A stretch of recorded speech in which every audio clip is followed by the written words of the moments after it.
This conference will now be recorded. So in the last class, we have seen about static keyword in packages. Today, let us move to the next one. Let us start off with inheritance.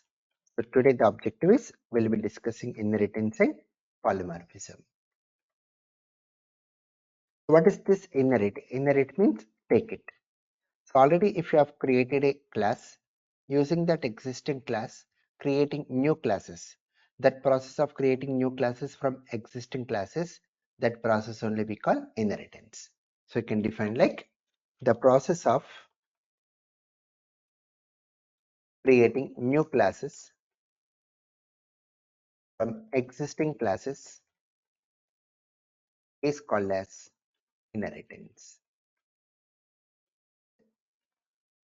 In Java, extends keyword is used to create a new class from an existing class. Whenever we want to create a new class from existing class, which keyword we use? Extends keyword. We go for extends.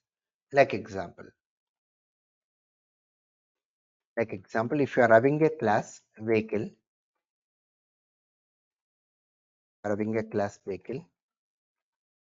with some code inside,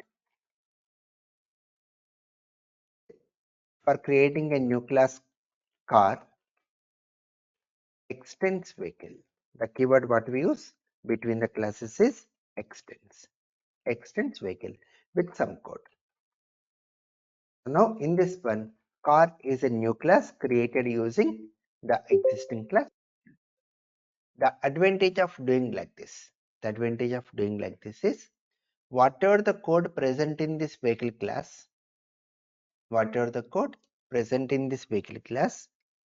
by using object of car, if you create object of car, then car class object can access its own members and also even vehicle members. Means whatever the code we have written in vehicle, we can use that in new class also, in this existing class. The advantage is through inheritance,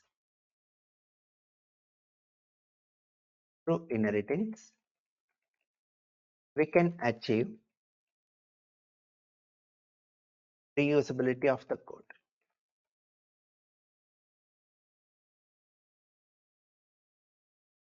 What we achieve through inheritance? Reusability.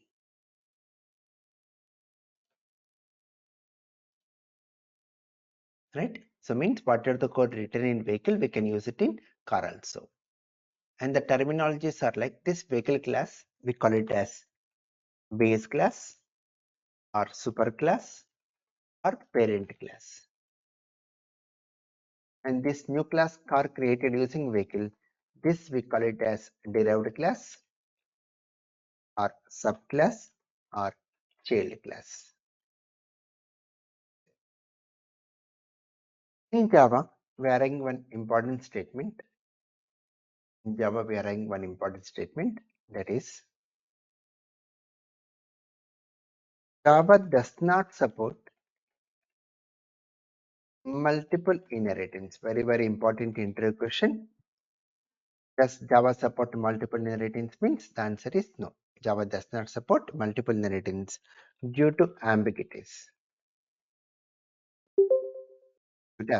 Means in Java, a class can extend.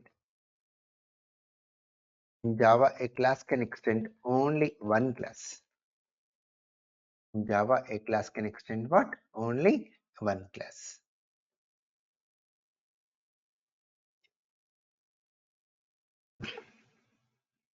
Hello, Sarita. Hi, sir. Good morning, Sarita. I can't hear properly.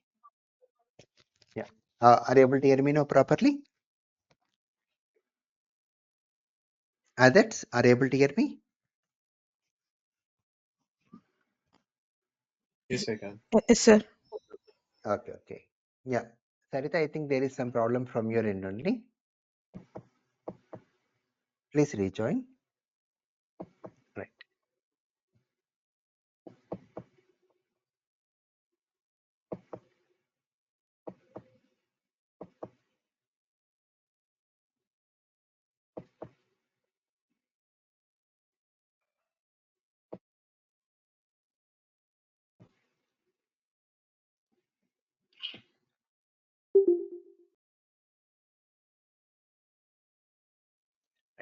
So Java does not support what? Multiple inheritance due to what? Ambiguities. Means in Java a class can extend only one class. Means if you take a class A and if you create class B and if you are trying to create class C which extends A comma B, we are trying to extend multiple classes. This will go with error in Java because does not support multiple inheritance. Does not support what? Multiple inheritance. So what is the problem with multiple inheritance? Let us understand. So in this one,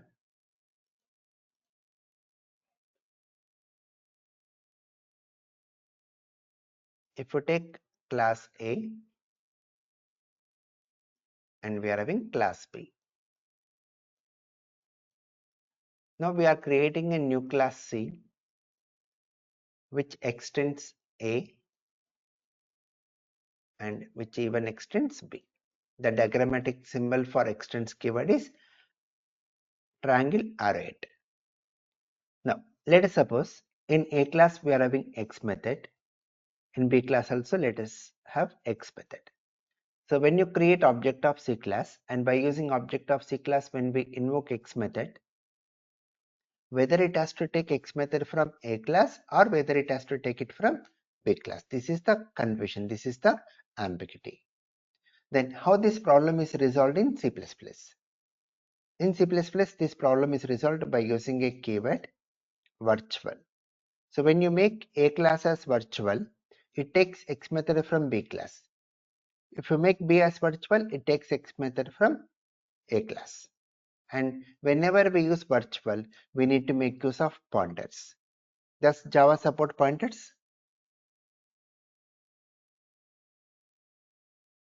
Does Java support pointers? No.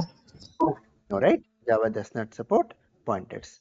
That's the reason this multiple inheritance is removed in Java. So just remember only one point. Java does not support multiple inheritance. In Java, a class can extend only one class. That point only remember. Don't worry about what is this virtual, all those things. Now, some more examples of inheritance are like, if you take vehicle, car is a vehicle, bike is a vehicle, bus is a vehicle. Furniture, chair is a furniture, table is a furniture. Fruit, apple is a fruit, mango is a fruit. Account, saving account is an account, rent account is an account. Then see how to read. Car is a vehicle, chair is a furniture, apple is a fruit, saving account is an account. So which word is coming in between? Is a. So very important statement. Inheritance is a relationship. So the meaning between the classes, when we use the meaning between the classes, we should get what? Is a. Let me elaborate more about this. If you take a class employee and if you create a class department extends employee, department extends employee, then how to read? Department is a employee. Whenever we see extends, replace with is a when you are reading. So department is a employee. Department is what? Is a employee. Then.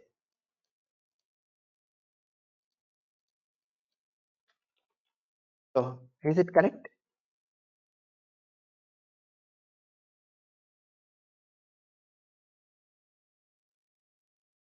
Is it correct writing like this? Whenever we say extends keyword, whenever we go for inheritance, the relationship is what? Is a. So when we create class employee and department extends employee, how to read? Department is a employee. Is it a correct way of reading? No. So this is not good. I'm not saying error. This is not good way of writing the code. Then what is the correct way? Class department as employee. The class department as employee means we should make this employee as a data member here. So here how to read now? Department as employee. So this is the correct way of writing. This type of relationship we call as a relationship. In object oriented, we are having two types of relationships. One is as a and one more as a. And whenever we go for extends, inheritance means the relationship between the classes should be as a. If one class acts as a part of another class, then we call it as a relationship. Like examples, university as departments, department as employees, classroom as students, then car as engine, library as books. So these are some more examples of as a relationship, right? Yeah. Now, let us understand all these words using an example code. I'm going to discuss this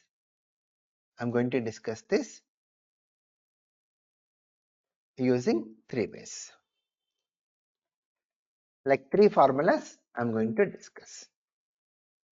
Like first, initially we'll see a basic inheritance. Then we'll go with the next one, polymorphism. We'll apply polymorphism in inheritance. And the third formula is how to use constructors in inheritance. So how to go with constructors in inheritance, that we'll discuss in tomorrow's class. So let us initially go with like first formula, inheritance demo 1.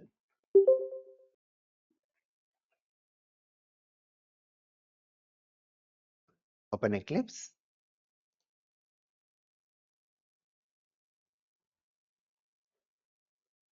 Now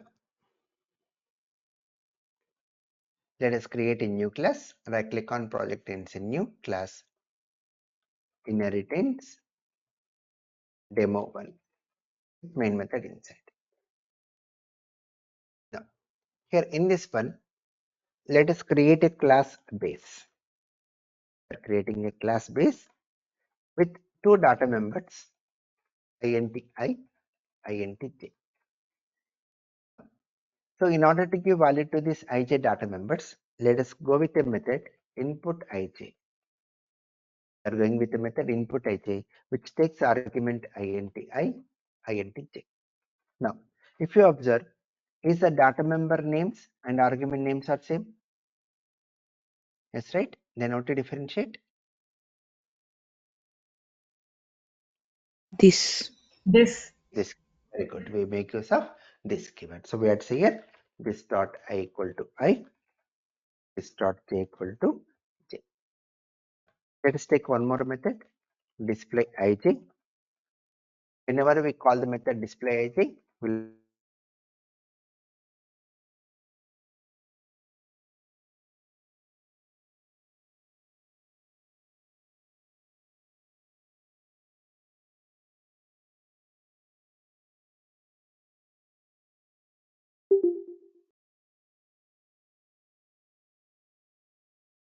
Hello, sir. I'm unable to hear you.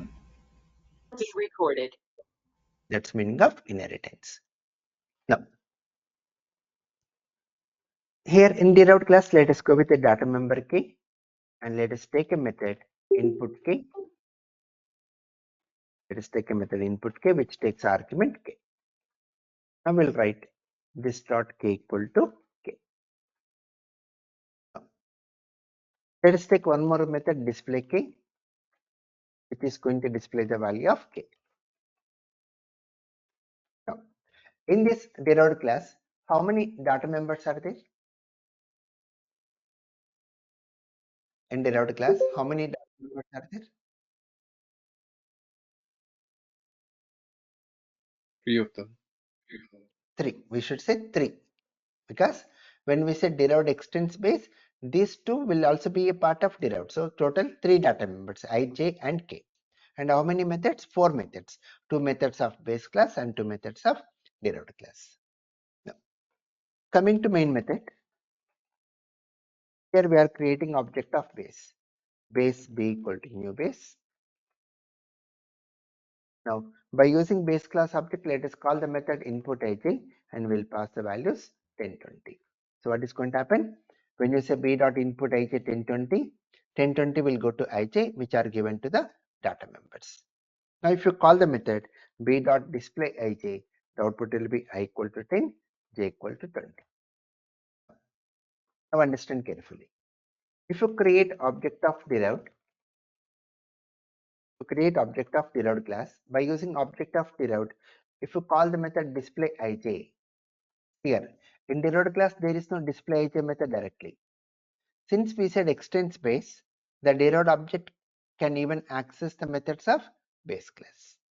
If I remove extends, see we get error here. See, we get error. So only when you say extends, then only the derived object can access its own members and also base class members.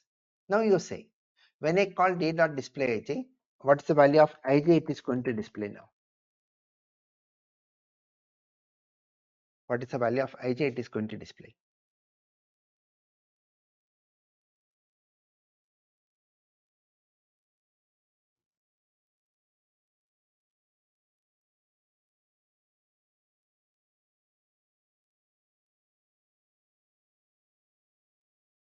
See the result? Same blind rule. Whenever we create new object for a class, it is going to allocate new memory for your data members and the values are default values. So what we can see? Default values. So let me elaborate. Whenever we create a base class object, it's going to allocate memory for b.i and b.j. Initial values are 0, 0. When you call b.inputij, the value of I will become 10, the value of j will become 20. So which object is calling the method? We have to observe. That's the reason when you call b.displayj, 10 and 20. When you create derived class object, in derived class we are having 3 data members. So it's going to allocate memory for d.i, d.j and d.k. And initial values will be what here? Zeros. That's the reason when you call d.displayj, the output will be what? 0, 0 here. So simple base principle. Whenever we create new object, new memory, default values. That's a blind rule we should remember. So here I am documenting b.i will be 0 initially, b.j is 0. When you call b.inputij, for b object I is 10, for b object j is 20.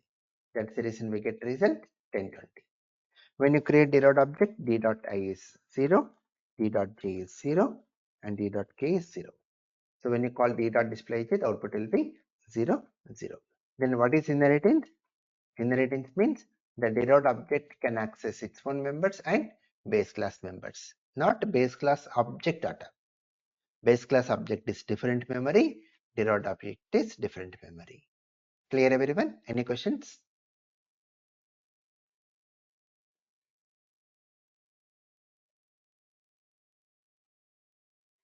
Right? No. Now by using derived object, let us call the method inputij and we'll pass here 30, 40. So who is calling the object? So for the object, I will be 30, j will be 40. Now when you call d.displayj, the output will be 30, 40. Now if you call d.inputk, 50. So d.k will become 50. Then if you call d.displayk, the output will be k equal to 50. That's it. So when you run, same output what I have given in comments. Now let us move to the next one, polymorphism.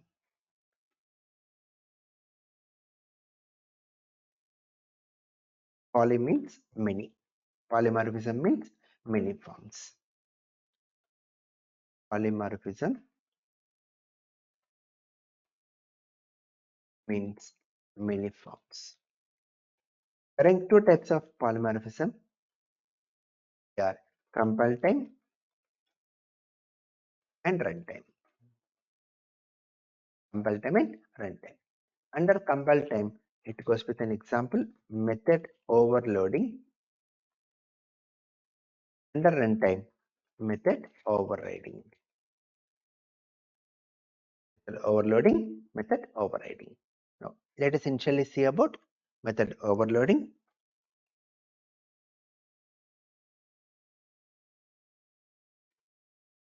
Let us go with method overloading. What is method overloading is? method name is same, but the signature is different. Method name is same, but the signature is different. Signature means number of arguments or type of arguments. Number of arguments or type of arguments. Like example, if you take a method area and here we are passing 3 integer arguments. And if you take one more method area and here we pass 2 integer arguments. Now if you observe, both the cases the method name is same. Method name is same, but what about arguments? See, first is going with 3 arguments, second is going with 2 integer arguments. So they are defined with number of arguments. If you take one more method area and if you pass 2 floats, then how second and third method are defined? With the type of arguments. So if the arguments are differing either with number or type, if the arguments are differing, means signature is different, means overloading. Then applicable within the same class as well as subclasses. This concept we can apply in same class as well as subclass, means first 2 methods can belong to base class, third method can belong to subclass. Coming to method overriding, in this case method name is same and signature is also same. Method name is same and even signature is also same. Then this concept is applicable only in subclasses. Without inheritance, we cannot achieve this overriding. Complete life of Java depends on overriding. Like example, if you take a class vehicle with a method drive, If you take a class car extends vehicle, car is a subclass of vehicle, then in this we are going with a method drive with integer speed as argument. This method, see, this method is overloaded or overridden. Signature is different, right?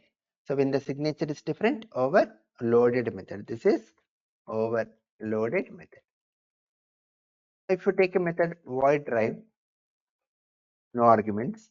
See, in base class we are having a drive method with no arguments, and there are also same drive method with no arguments. So signature is matching. When signature is matching, we call it as overridden method.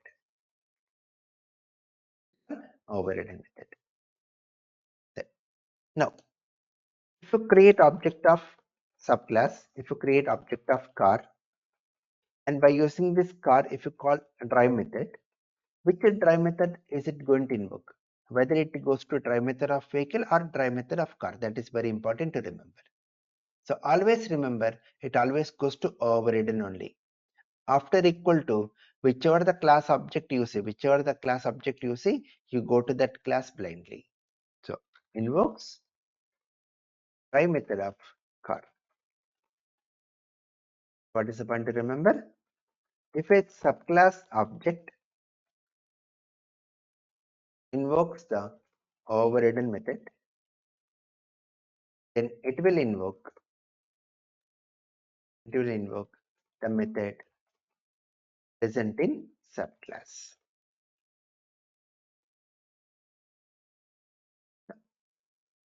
Let us elaborate all these parts using a program. Second formula, inheritance demo 2.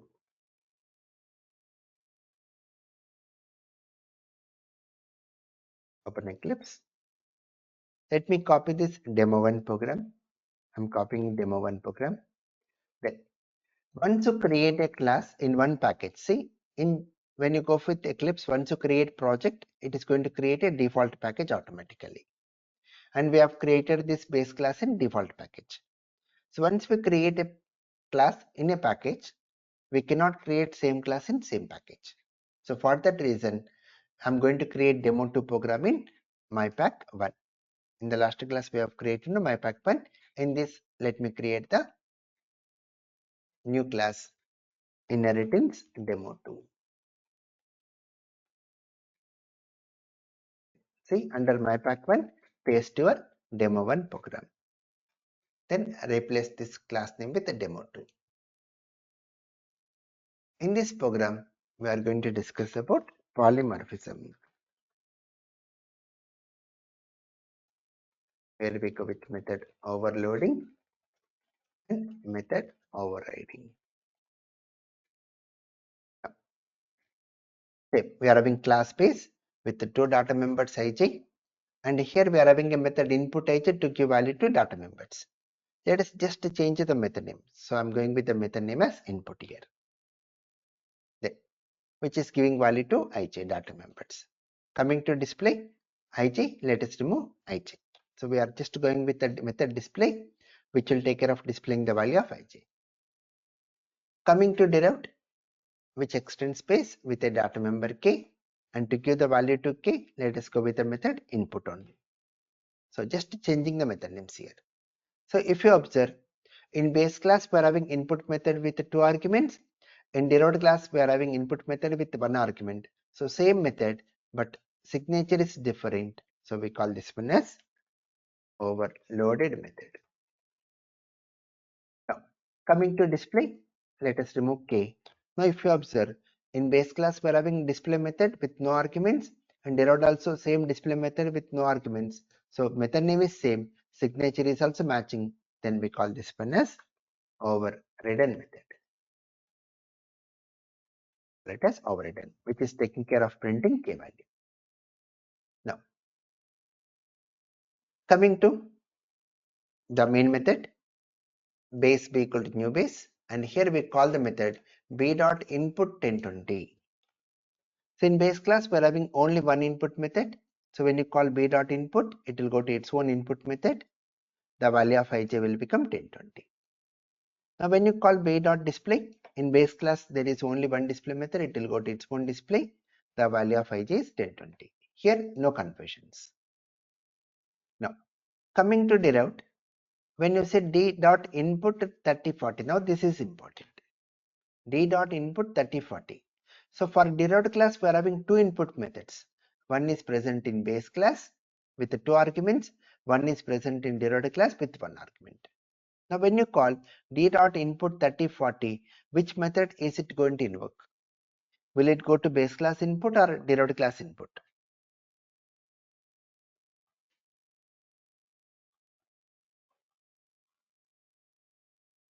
Which Base method is class? it? Base class. Very good. It goes to base class. So this binding, this connection will happen during compile time only. This connection will happen during compile time only. That's the reason overloading, we call it as compile time polymorphism. So whether it has to go to base class input or derived input, that binding, that connection will happen during compile time only. Then now, so when you say d.input 3040, it will go to base class input, the value of ij will be 3040. Now, very important. Now, when you say d.display, when you call the method d.display, which display method is it going to invoke? Base class or derived class?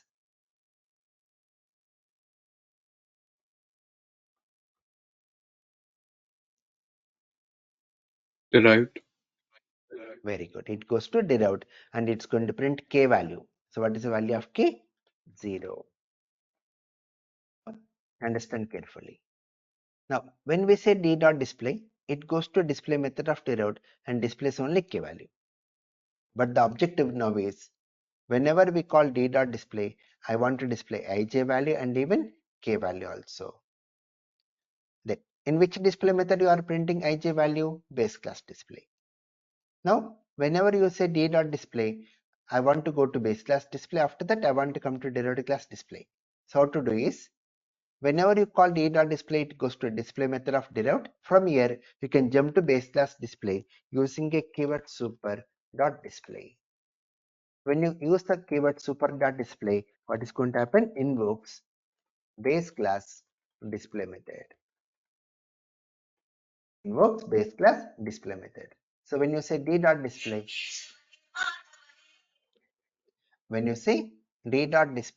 what is going to happen? It goes to display method of derived. From here, say super.display goes to base class display, displays the value of ij, comes back and displays the value of k here. Okay, then now the output will be I equal to 30, j equal to 40 and k will be 0. Now when you say d dot input 50, then this 50 goes to k. So it is going to invoke this input now, an overloaded input. So k value will become 50.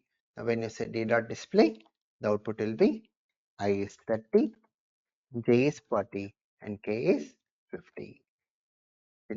When we run, same output what I have given in comments. So what is the important point here? Super reference. Super reference is used to refer to the base class members from derived class method.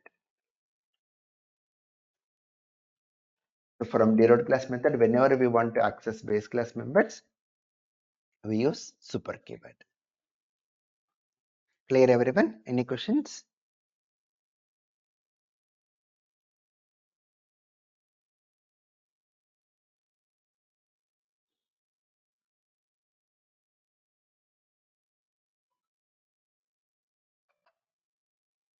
Right?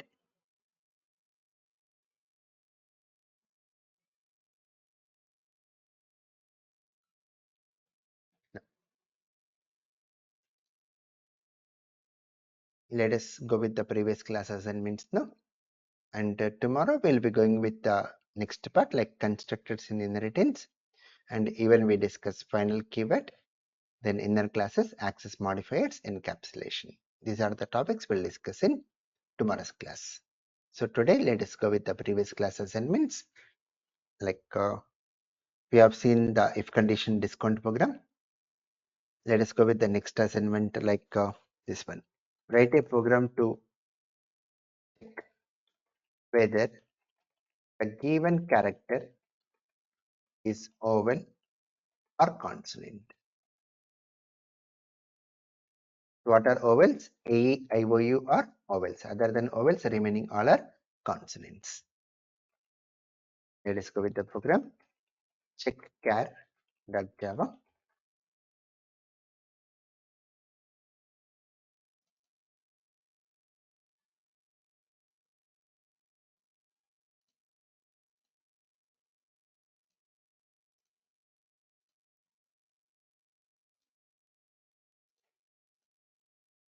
Right click on project and say new class. Check char with main method. In this one, import scanner to accept the character from keyboard. In main method, create object of scanner, connect to keyboard. Accept a character from user. So go with the message, enter a character. We'll store it into ch variable s.next. So when you call the method s.next, it is going to return a string. But I want to read a character. So how to read a character here is, there is no direct method to read character using scanner class. So what we have to do is, in string class, we are having a method character8. We are having a method character8 and take the first index value. I'll discuss more on this character8 method when we come to land package string class. So for now you remember, so whenever you say s.next, it's going to read a string value. From that we have to pull out first character. How to pull out is by using the method character8 0. So this is the way to read a character using scanner class. Now after reading character, now we want to check whether that character is vowel or consonant. How to check? Switch off ch. case A, case A, case E, I, O, U. For all these cases, we want to go with a message given character is a vowel. And we'll say break. Default. So we'll go with the message given character is a consonant. That's it. Now, when you run the program, if you give character as A, it will say given character is vowel. If you run the code again, and if you say P, it will say given character is a consonant. Clear everyone, this program?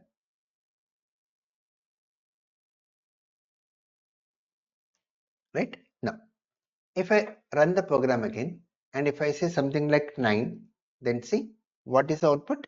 Given character is a consonant, but 9 is not consonant, it is a numeric value. It is not an alphabet. So vowel and consonant is only for alphabets. So, but when I say 9, it's saying given character is consonant. If you go with other symbols like star also, it will say given character is consonant. So, which is not correct way of writing the code. Then, so how to manage this? How to rectify this error? So, how to manage this one is, whatever the character you are accepting, we have to check whether it is alphabet or not. How to check is, we have to use the condition like this. If character, we are having a predefined class in Java called as character, which contains a method is alphabetic, which contains a method what? Is alphabetic, and pass the character to that method. This method will check whether the given character is alphabet or not. So if it is alphabetic, then only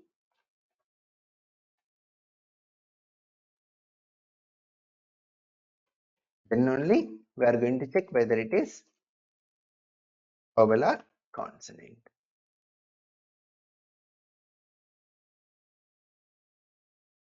Then only we'll check it whether it is vowel or consonant. Else we'll go with the message given character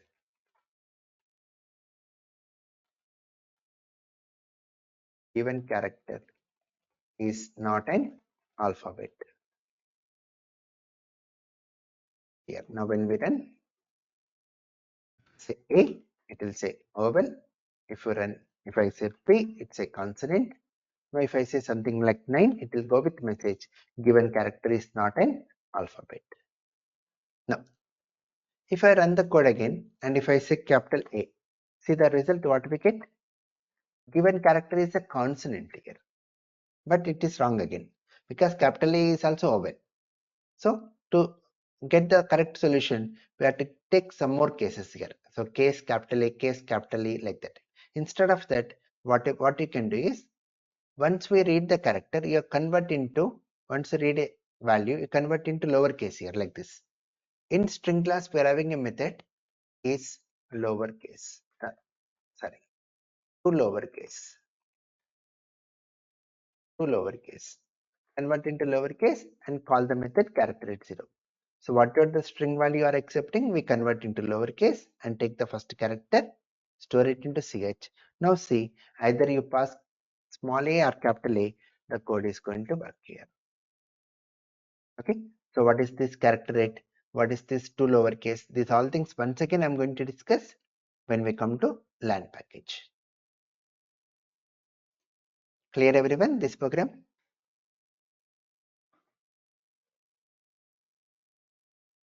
It's a beautiful example. Thank you. Right.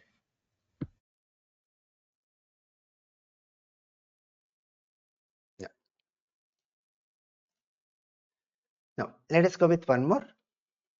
Write a program to check, to find smallest of given 10 members. So this program many people have submitted wrong. I'm writing the code here only directly. If you try to do like a big one, so we'll get wrong results.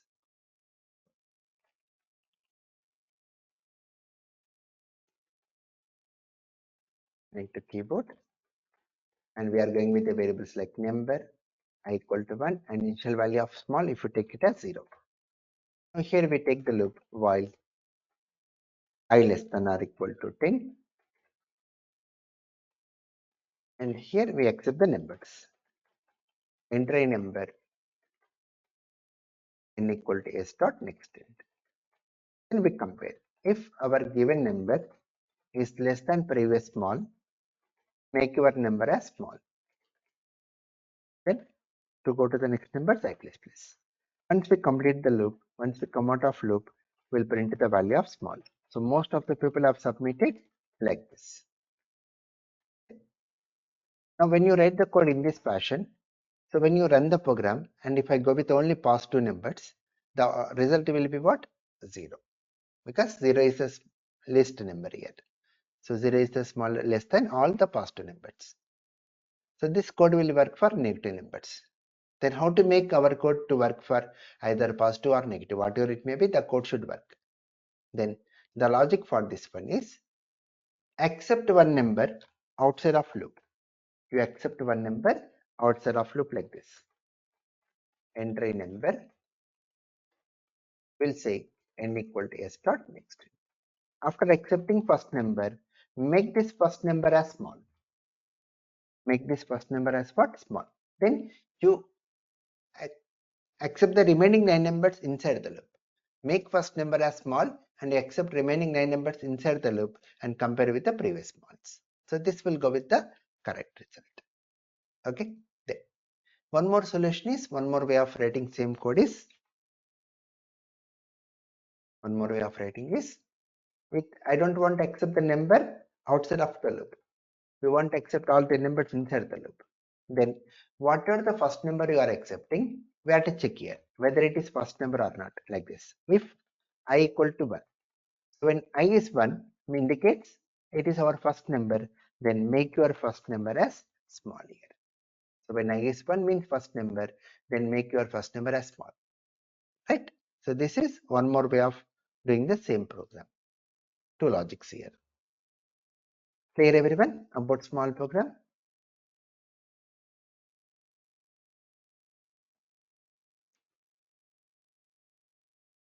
Right?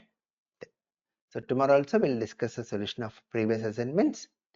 So tomorrow we go with the remaining part of object oriented, like constructors in inheritance, final keyword, encapsulation, inner classes, access modifiers.